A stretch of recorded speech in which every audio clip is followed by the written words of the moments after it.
français, on peut l'applaudir, elle est avec nous. Merci d'être avec nous. Emmanuel de Marcy-Motta, qui est directeur du Théâtre de la Ville, on peut l'applaudir également, il vient de nous rejoindre là, à peine.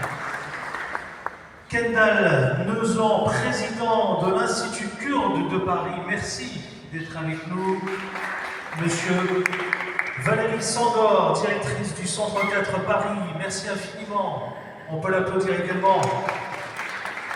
Catherine Lefebvre, conseillère presse et culture ambassade du Danemark en France, merci infiniment, chère madame. Alors cette section, on va la évidemment structurer de la manière suivante. J'ouvrirai les questions évidemment tout à l'heure, parce que je vous permettrai d'interpeller nos invités sans aucun problème et avec grand plaisir ici même. Tout d'abord, j'aimerais qu'on fasse une petite présentation, Madame la Présidente, de l'Institut Farkan, à vous le premier micro, journaliste à Télé Sud, Weber TV. Le thème, c'est la culture, outil de représentation et de transmission. Actuellement à la mairie de Paris, à l'Hôtel de Ville. La technique gère bien. Merci beaucoup. Bonjour à toutes et à tous, je suis ravie d'être ici avec vous aujourd'hui. Donc moi je préside l'Institut français depuis 2021. Donc très rapidement, l'Institut français est une institution qui relève du ministère de l'Europe et des Affaires étrangères et du ministère de la Culture. Sa mission est de travailler sur la création contemporaine pour à la fois promouvoir la culture et la langue française à l'étranger, promouvoir la coopération culturelle entre la France et les pays partenaires, et puis soutenir et accompagner l'ensemble du réseau culturel français à l'étranger, qui est composé d'une centaine d'instituts français. Il y a le maire de Dakar qui est là, donc on peut signaler par exemple le très bel institut français à Dakar, mais il y en a dans une centaine de pays. À noter que nous travaillons aussi avec les alliances françaises, nous accompagnons les alliances françaises, il y en a plus de 800 dans le monde, avec les plus grosses, je dirais, et puis avec les services de coopération et d'action culturelle dans les ambassades. Il faut savoir que depuis 1949, il y a un conseiller culturel dans quasiment chaque ambassade de France. Alors, juste parce que peut-être vous allez me poser la question de quelle est la différence entre un institut français et une alliance française, question habituelle. Alors, un institut français, c'est un service d'ambassade qui prend la forme d'un centre culturel, et une alliance française, en fait, c'est une association de droit local, donc qui est autonome et qui est bien souvent soutenue par l'ambassade, soutenue par le ministère des Affaires étrangères et soutenue par l'Institut français. Les alliances françaises et les instituts français, en fait, ont les mêmes missions, quasiment, avec des missions encore plus larges pour les instituts français. Et voilà, ce réseau qui est le fruit d'histoire, les premières alliances ont été créées il y a plus de 150 ans. Les premiers instituts français, qui ne s'appelaient pas comme ça à l'époque, ont été créés au début du XXe siècle. L'enjeu, c'est de se coordonner au mieux pour défendre notre mission. On reviendra là-dessus tout à l'heure. Je vous remercie infiniment pour cette présentation. Je vais donner tout de suite la parole aussi également au directeur du Théâtre de la Ville, M. Emmanuel de Marcy-Motta. J'ai une question, parce que c'est vrai que là aussi, on sait que vous faites un travail exceptionnel. Je voudrais qu'on parle de l'Alliance, vous savez, particulièrement Europe-Afrique, et cette fameuse charte 18-21. Parce que c'est vrai qu'on se dit, moi, par exemple, pour moi, j'ignorais qu'il y avait une charte 18-21. Et puis les projets autour, vous savez, de l'art, du sport et de la science. Ok, c'est beaucoup de sujets, ils sont toujours à vous, je vais essayer d'être synthétique. D'abord, merci pour cette invitation. Très cher Gacha, merci, parce que c'est un bon travail, je sais que vous faites à la ville et que tu fais. Je tiens vraiment à le mentionner, à le rappeler, c'est très important dans le secteur aussi culturel, puisque là, je vais vous présenter avec Eva la partie culturelle aussi dans cette table ronde, c'est-à-dire celles et ceux qui œuvrent pour, on a entendu, la diffusion, la rencontre, la relation, une diplomatie culturelle aussi entre les pays, à travers des artistes, mais pas seulement. Ce que vous venez de dire. Donc le Théâtre de la Ville, rapidement, pour celles et ceux qui ne le connaissent pas, c'est un théâtre qui est au cœur de Paris, qui est soutenu par la ville de Paris. C'est un bâtiment qui a été construit en 1862, qui date du 19e siècle. Donc il a une longue et grande histoire, une très belle histoire. Il a eu plusieurs noms. Il a été le fameux théâtre Sarah Bernard, cette immense actrice qui s'est propagée dans le monde entier, une des femmes qui a joué le plus sur la planète, sur tous les continents, et qui a représenté quelque chose de fondamental aussi en termes de liberté, de parole, de pensée.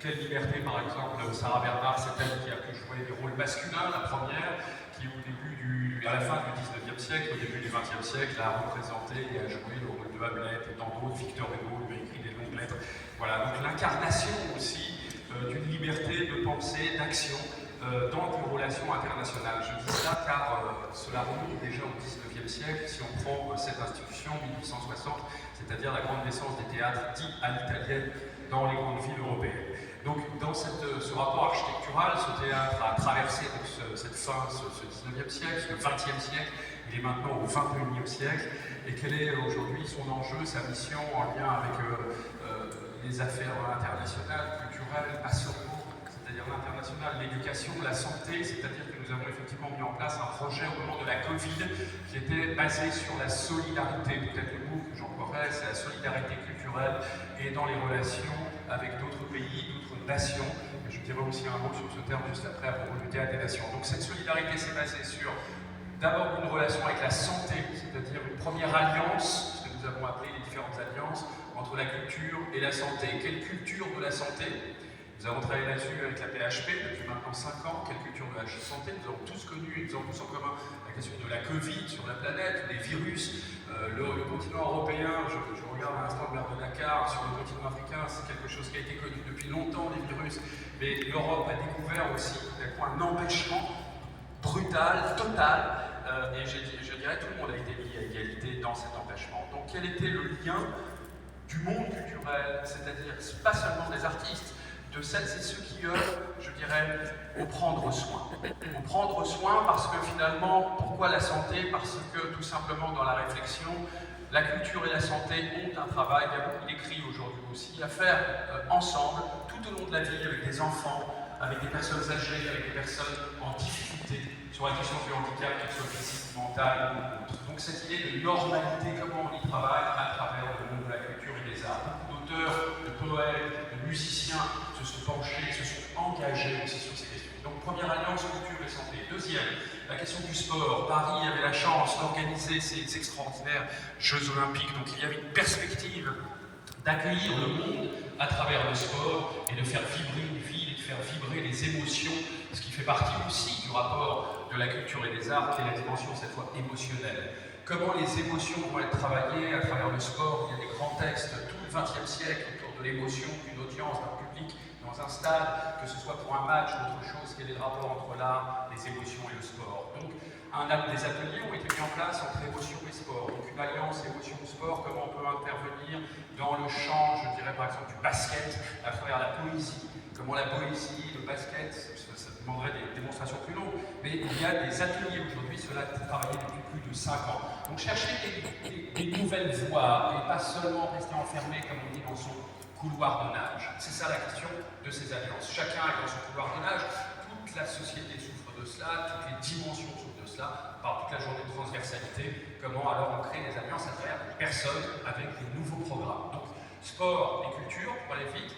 Éducation également, évidemment, mais ça je dirais c'est une grande chose que ce pays, la France, a longtemps développé. L'art à l'école, la présence des artistes dans les écoles, il y a eu le plan Jack Lang, Tasca, il y a maintenant plus de 25 ans, tout ça est très documenté, je ne vais pas développer sur ce point, mais qui est la place justement de l'égalité des chances à travers le plus jeune âge, cette égalité qui passe par ce rapport de l'éducation, de la démocratisation, de l'accès au savoir et aux connaissances, donc c'est plus la dimension cognitive. Donc si je résume du point de vue plus universitaire, ça sera la dimension entre la cognition, les savoirs, la connaissance, mais aussi la dimension du corps, c'est-à-dire à travers le sport, à travers le mouvement, ce qu'on appelle la motricité, aujourd'hui en neurosciences, et également la partie émotionnelle. Donc on a cherché à donc il y a des scientifiques. Donc c'est M. Emmanuel de Marcy-Mota, directeur du théâtre de la ville. Mais aussi des spectacles créés, etc. Donc ça c'est la partie des nouvelles alliances, c'est notre priorité. Elle se traduit dans un rapport international. Puisque nous travaillons, nous avons mis en place ce qu'on a appelé la tribune imaginaire, avec des partenariats justement à Dakar, mais aussi au Cameroun, à Yaoundé, à Douala, dans plein de villes, dans des villes aussi du continent africain, du côté lusophone, en Angola, au Mozambique.